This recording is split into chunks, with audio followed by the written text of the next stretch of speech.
闹得沸沸扬扬的四区公投终于在这2天尘埃落定了，结果也如俄罗斯所期望的那样，最低赞成率都有 87.05%。按照俄罗斯法律的规定，只要超过 50% 的赞成率就会认定为有效公投，当然只是俄罗斯法律通过了。不过火力军的看法则是与北约国家的看法一样，这完全就是我抢占你家的房子，还要求你们同意这房子所有权属于我呀。这事儿一出来，毫无疑问有个词再度成为焦点，那就是核威胁。乌俄战争进行到目前阶段，俄罗斯与西方国家的喊话已经不知道出现多少次使用核武器的警告。除了泽连斯基坚定表示俄罗斯不可能使用核武器以外，其他国家针对战争各有表态，但基本都是请消消火。用了核武器可能也无法改变战局，还有可能真正成为众矢之的。美国同样也是因为这个问题与俄罗斯展开直接接触。但如今的俄罗斯支持公投，宣布动员令，是不是也意味着普京已经接受冲突的长期化？在上周动员令宣布以后，西方国家就已经开始讨论向乌克兰提供远距离精确制导武器了，将比以往援助的更加先进，有可能帮助乌克兰快速结束战争。而4地公投出来以后，双方局势愈加紧张。其实宣布动员令的俄罗斯其实并不好过，已经有大量俄罗斯人开始购买前往国外的航班了，希望能够逃避引起广泛争议的部分动员。而欧盟与开始制定针对俄罗斯的第8套制裁措施，其中将包括允许向逃避动员的俄罗斯人发放签证。普京这个操作相当于直接升级了战争冲突。而在当地时间27号下午，处于俄军控制下的4个乌克兰地区顿涅茨克、卢甘斯克、扎波罗热以及赫尔松入俄公投正式结束，当晚就公布了投票结果。这4个地区选民对于加入俄罗斯的赞成率分别为顿涅茨克 99.23%、卢甘斯克 98.42%、扎波罗热 93.11%、赫尔松 87.05%，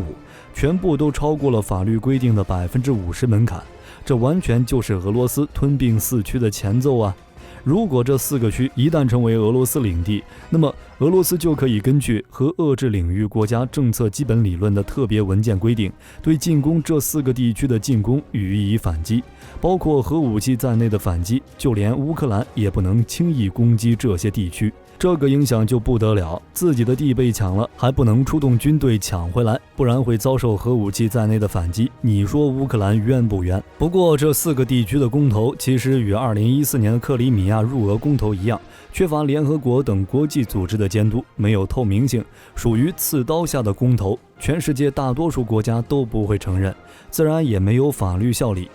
换句话说，全世界大多数国家依然将克里米亚和顿涅茨克等4个地区视作乌克兰领土。按照修订后的俄罗斯核武器使用原则，一旦俄罗斯领土遭到入侵，莫斯科就有权使用核武器反击。很明显，虽然全世界大多数国家都不会承认这次公投，但俄罗斯已经准备将其视作自己的领土。乌军夺回被占领土地的反攻行动，也将被视为对俄罗斯领土的侵占，有权使用核武器打击乌克兰。特别军事行动演变成了俄罗斯的卫国战争，乌克兰成了侵略者，是不是很魔幻？面对俄罗斯这种操作，美国真的做不下去了，立马表示已经拟定了应对计划，并发出灾难性后果喊话俄罗斯，并会做出坚决回应。毋庸置疑，双方其实都是在利用核威胁进行博弈。普京希望通过核威胁的行为逼迫乌克兰与西方国家承认公投的合法性，即便不承认，也不能继续对这些地方进行火力打击。而西方国家显然不希望看到这种局面的发生，毕竟承认了公投结果意味着向俄罗斯让了步，甚至可能导致战争的失败。没办法，美国只能选择更为强硬的回应。自从俄罗斯入侵乌克兰开始，普京不知道发出了多少次的核威胁。不过在火力军看来，普京只会在下面3种情况下可能使用核武器。俄罗斯在乌克兰遭遇军事上的灾难性失败，普京失去了对权力的掌控，俄罗斯国内经济全面崩盘。那如果普京真的走到了这一步，又会发生什么呢？有可能会选择在水面上空引爆核弹，在避免重大伤亡的同时起到警戒效用，也有可能将核弹直接投放到战场上，造成大规模伤亡。但即便采用破坏力最小的选项，也将成为历史性的大事件。当然，除了上面的手段以外，俄罗斯还有更低级别但仍具备威慑能力的地下核试验。曾经有人将乌俄冲突比作老人与海，拜登是里面的老人，而俄罗斯却不是大海，而是被渔夫钓起来的大马哈鱼。俄罗斯在苦苦挣扎，企图摆脱困境，但老渔夫经验老道，完全控制节奏和力度，慢慢消耗俄罗斯的体内，最终完成给北极星放血的任务。俄罗斯外交部副部长表示，我们没有用核武器威胁任何人、任何国家，与美国和北约进行对抗，对我们来说没有好处。但在他做出这番表态之前，普京才刚刚暗示有可能会使用核武器。他表示，如果俄罗斯领土受到威胁，我们将会动用任何可以使用的武器，包括核武器。同时还强调，我们不是闹着玩的。普京前脚刚放完狠话，几天后俄罗斯外交部就出来辟谣，难道是看到国际势头不对劲，反对谴责的声音很高，所以赶紧改口了？应该说不排除这个可能，原因很简单，核武器这玩意儿真不能轻易用，而且俄罗斯变卦也不是一次两次了。比如说今年1月份，普京主动提出不打核武器的倡议，并获得联合国5常的一致通过。结果2月底就下令让俄罗斯战略导弹部队进入特殊战备状态，才刚说核战没有赢家，转眼就拿起了核大棒。而这一次21号，普京刚刚表示要用所有武器确保领土完整，并且不是虚张声势，3天后就被外交部的辟谣了。毫无疑问，外交部肯定是得到了普京的同意，要不然也不敢这样讲。在核威胁这个问题上，普京的态度让人迷惑。外界怎么想，泽连斯基又会怎么看待？恐怕都觉得俄罗斯就是纸老虎，所以才会在发出核威胁、撂下狠话之后，又给自己找台阶下。这样的核威胁又能震慑谁呢？国内民众估计都相信不了吧。这也是为什么泽连斯基会认为俄罗斯不会使用核武器，这是因为普京在年初犯下的致命错误，那就是在联合国上主动提出的不打核战争，并且还获得了一致通过。原因就是普京高估了俄军，看清了乌克兰，准确来说是低估了北约对乌克兰的支持。在开战之初，俄军肯定觉得分分钟拿下乌克兰，顶多1个星期结束战争，1个月内进入谈判，完全没有考虑到俄军会深陷泥潭，反而担心俄军赢得太快，遭到西方国家的干涉，所以才会主动提出不打核战争。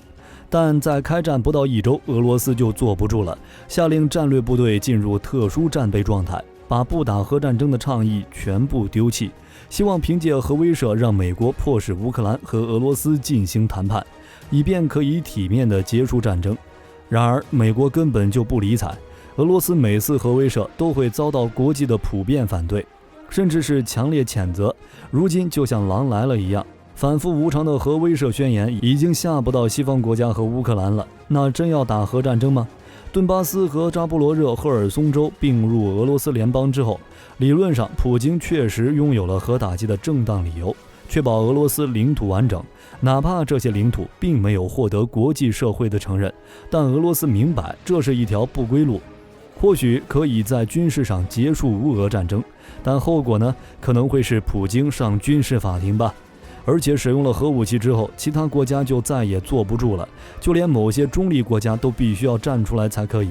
虽说美国与北约一直明确表示绝不会直接参与乌俄战争，但近2个月乌克兰取得的战果却是远远离不开西方国家的情报支持。只是火力军认为，即使俄罗斯使用了战术核武器，美国与北约直接进行核反击的概率依然非常低。俄军常规力量差到极限，但战略核力量还是很厉害的，所以美国与北约应该不会选择核弹对轰，但一定会用上除核武器以外的所有手段，彻底击溃俄罗斯。例如全方位无死角的经济制裁，以联合国的名义派遣维和部队，在乌克兰上空建立禁飞区等措施。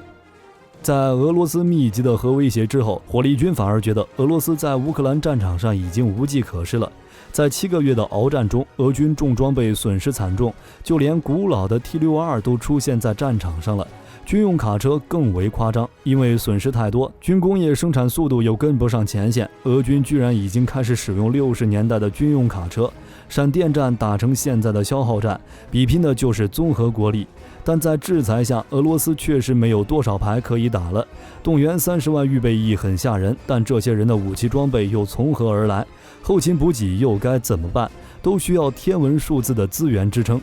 虽说在4个地区公投之后，俄罗斯最重要的战略目标基本上已经实现，此后可能会采用守势，而不是对乌克兰全境全面性开战。只要能守住，就是俄罗斯最大的胜利了。然而，俄罗斯已经千疮百孔了。目前有3件事正在影响俄罗斯人的情绪，这是动员、公投或核威胁解决不了的。其一就是乌克兰军事的步步紧逼。前段时间，乌军反攻夺回大量领土，是俄罗斯加快公投的一个原因。而在公投的这个时间段，乌克兰也没闲着，在顿巴斯和赫尔松地区继续发起反攻行动。而且乌克兰和西方根本不会承认公投地区的俄罗斯属性，战场肯定会越来越多，蔓延到这里。俄罗斯老百姓早晚会知道，公投不能保证他们的安全。其二就是俄罗斯年轻民众已经对国家失去了信心，这就不用多说了。任何国家在短时间内出现大规模人口流失，都意味着不妙的将来。更何况俄罗斯本身青壮年就少，这种情况在俄罗斯人身边出现，给他们对国家未来的看法带来的负面情绪和心理上的社会影响，应该是很难短期内消除的。最后一个就是西方制裁不仅没有取消，反而在收紧。公投的进行肯定会让制裁更加猛烈，俄罗斯民众今后更难出国旅行享受生活，甚至在俄罗斯国内的生活质量也会有可预期的下降。而这就是刚才说的公投加动员加核威慑，不但不会给俄罗斯人带来和平与安全，反而会逐渐让俄罗斯成为一个新的战场，稳定会越来越从乌克兰过渡到俄乌争端地区，进而扩散到俄罗斯本土。所以火力军越来越无法看好俄罗斯了，即便这是一个军力世界前3的国家，7个月的鏖战已经在让俄罗斯透支未来的生命力。你们觉得俄罗斯在破罐子破摔了吗？未来还会怎样发展？欢迎评论区讨论一下。我是火力军，咱们下期再见。